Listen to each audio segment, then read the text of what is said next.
I ordered these two gold frames because I want to try framing menus from restaurants my husband and I have been to. I have seen people do this a little bit, or like just kind of like framing objects that they find on their travels and whatnot.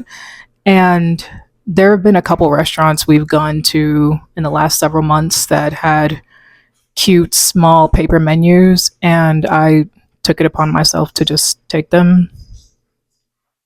I kind of want to see if it looks good with them on the wall back here. And part of me is like, is that going to be tacky?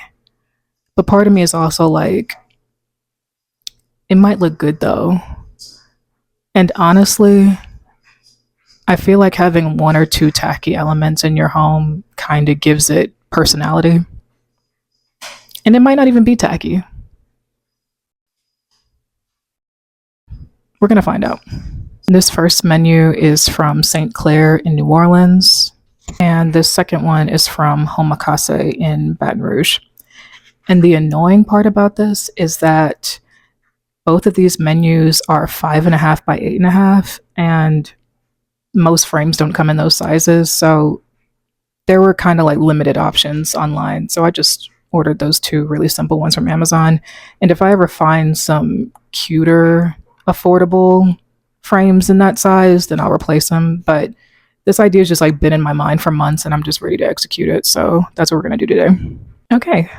So here's how the menus look framed. I actually think that they look pretty cute.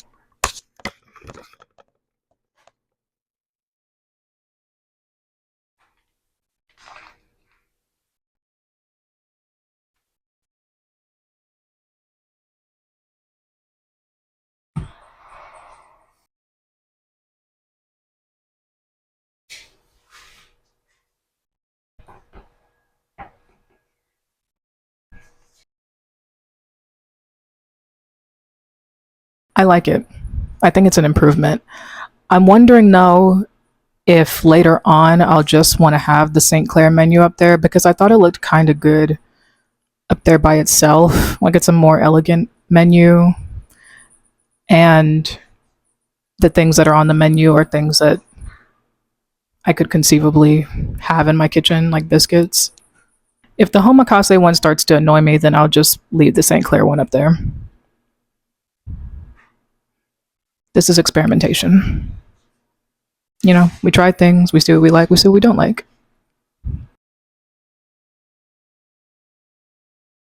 So I'm gonna go to Barnes and Noble now and do a little work, do a little bit of reading, probably wander around the fiction section. But I'm not planning on buying anything though. I think my husband and I are gonna go to a bookstore tomorrow afternoon. I'm taking a half day at work tomorrow because I have a doctor's appointment, but the doctor's appointment is near a bookstore that we really like, a used bookstore. So I think we're gonna stop there either before or after my doctor's appointment. And I like that bookstore more than Barnes and Noble. Well, they have rarer finds than what you would see at Barnes and Noble, but I do like to go sit in Barnes and Noble and, you know, feel academic and stuff.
I'm back home and I wanted to do a little bit of a bookshelf refresh. Um, I want to kind of clear out this bottom shelf. Like, we kind of just keep decorative stuff here and pictures and stuff like that. And I want to kind of clear that stuff out so that we can make more room for books, because my husband and I both kind of have an ever growing collection of books. I want us to have room for that collection to grow. And so, yeah, I'm going to kind of just walk you through what I'm going to do.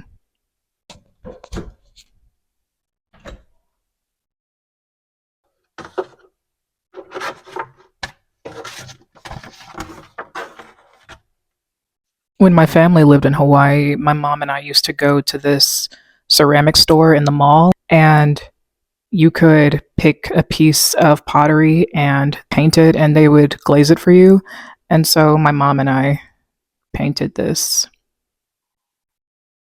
in 2003, 23 years ago. And it says Aloha on it. And these are some ceramics that my husband and I made and painted at the local pottery studio. These are some little keepsakes from my husband's and my trip to Hawaii. Postcards from the palace. And this is a certificate of authenticity for some Wagyu that we ate. Some amethyst, because I think that that's pretty.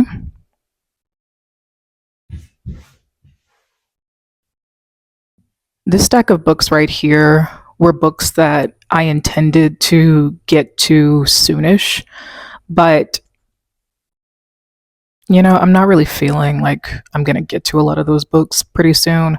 So I'm going to kind of revamp what I plan to get to soon-ish and maybe put those off to the side somewhere, and then kind of gather books that I think I may want to donate.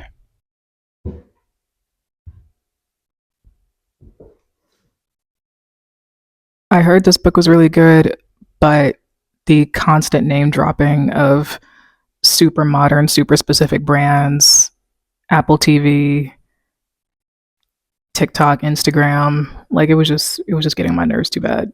It was getting on my nerves too bad. I got through a decent amount of this. I may finish it. Actually, I didn't realize I got that far into it, honestly. I forgot I got that far.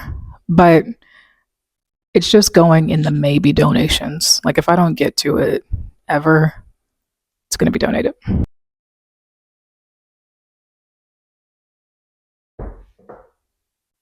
I bought another copy of Frankenstein because the print in this one is pretty small. And I find that, like, any kind of obstacle like that will just keep me from reading a book into eternity. So I try to eliminate any kinds of obstacles like that. And while I can read this, it's just not super comfortable for me. So I may be donating this one pretty soon.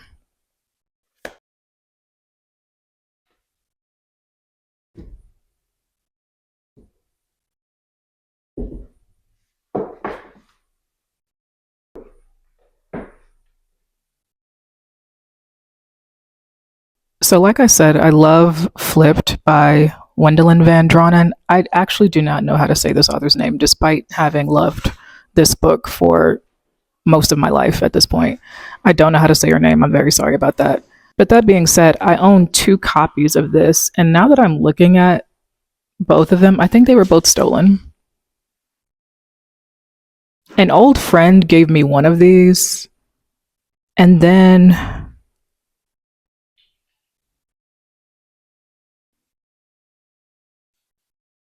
no, one of these wasn't stolen. But actually, they may have both been stolen and then given to me. I think that's what happened. I think both of these were stolen gifts. But I only need one, right? But the one that I would keep has like extra content in the back, which I read, I think earlier this year actually, and it was cool and informative. But the one that I would get rid of is kind of damaged. Like, it's like the cover's all messed up and stuff. So, I mean, I don't really want to throw it away. I don't know. I've been on the hunt for another copy of Madame Bovary by Gustave Flaubert. Um, Problem I've mentioned before, the font is really small, and it's just kind of difficult to hold and read a book this thick with font this small. So I've been looking for another copy with larger pages, larger font, something with a similar translation as this one because I don't really want to read a super modernized version of this. I saw one at Barnes and Noble yesterday. I actually went to a different Barnes and Noble yesterday. And I thought that I might like that translation. I didn't buy it though, because I told myself I'm only going to buy another book after I've finished five. And I'm about halfway through my fifth book. So once I finish that one, then it's, I could buy it. But yeah, I'm looking for another copy of this. And then once I do, I'll donate this one.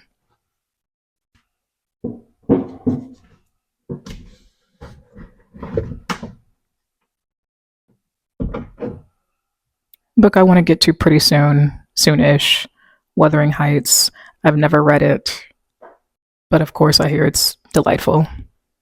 I've never read Pride and Prejudice either. I'm trying to read some well-known, beloved classics, so this is another one. Also, I got this collection of short stories by Otessa Moshfegh. Um,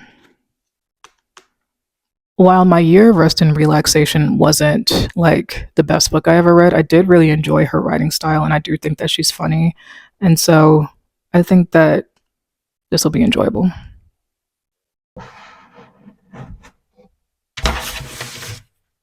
At some point, I do want to reread Quicksand by Nella Larson. I read this in college for a fiction class that I took, and I don't really remember anything about it. I just remember being very frustrated with the main character. And I remember, I think that she was black and light skinned. I remember like nothing about the plot. I think it takes place in Harlem. But it's a very short book. It's very short. I just I'm just interested. I think I liked it. I think I liked it, but I think I was frustrated with the main character at times. Like I remember I think I was sitting in the living room and I had to like put the book down because I was getting so upset with her. And I want to remember why.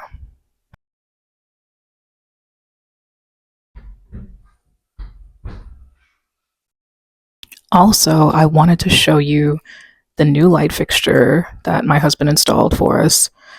I assisted, but it was mainly him. It's so pretty. I'm so excited about it. I've had it for a few months just sitting in its box because we thought we were going to have to rent a ladder or have somebody come install it, but through some very dangerous ingenuity, my husband installed it. I'll insert a clip of what the old light looked like. Um, but yeah, I watched a video from Noah Daniel. I think I've mentioned him here or in my newsletter before, but he talked about how lighting that reflects off of a surface is a lot softer on the eyes. And I completely agree. And so that's kind of the direction I'm trying to go when it comes to lighting in the house, light that's soft and, isn't glaring or difficult to look at, something that's not going to blind you, obviously. So that's kind of the inspiration. So I'm really appreciative of Noah Daniel. And I love the light. And thank you to my husband for risking his life to install this because it's a pretty high ceiling. Also, I did go ahead and remove the other menu from the wall, and I put the St. Clair one in the other menu spot. And so it sits a little bit more at eye level, and I just think it looks better by itself. That's all. That is all.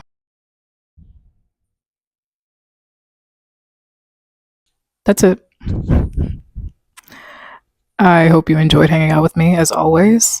I hope that you also subscribe to my monthly newsletter at housegustav.com, where I talk about monthly favorites and I give personal updates, seasonal updates, updates on my business. And, by the way, you can follow me on Instagram at House Gustav Store and on TikTok at House Gustav. I've been more active on TikTok lately. I hope that you have a lovely rest of your day, and I will see you in the next video. Bye.